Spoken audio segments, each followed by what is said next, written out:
पहिले से गर्मी बा बेसी बलम एगो एसी लिया दहो। पहिले से गर्मी बा बेसी बलम एगो एसी लिया दहो। एसी लिया दहो, कूलर लिया द, एसी लिया दहो, कूलर लिया द। पहिले से गर्मी बा बेसी बलम एगो एसी लिया दहो।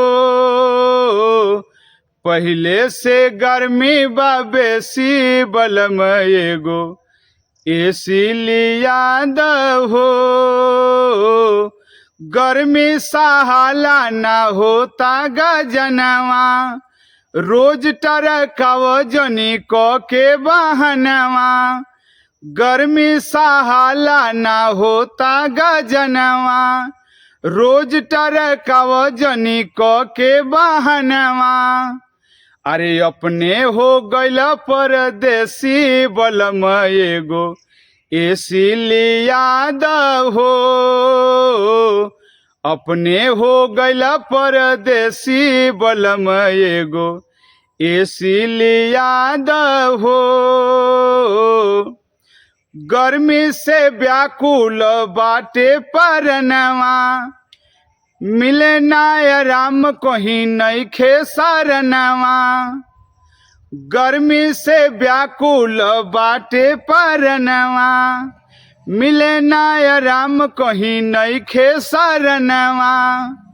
अरे हवा लागत नइखे देसी बलम एगो एसी लिया दहो।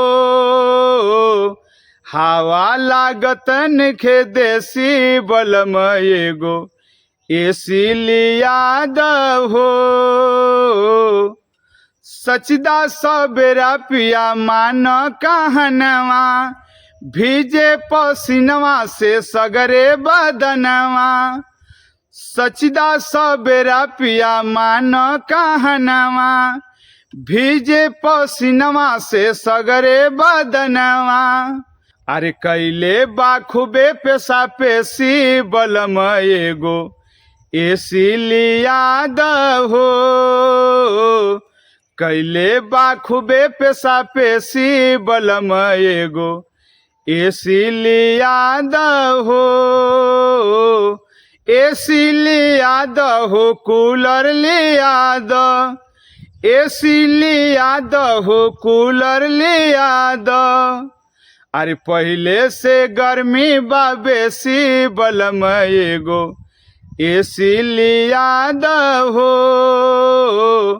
पहिले से गर्मी बा बेसी बलम एगो एसी लिया दहो।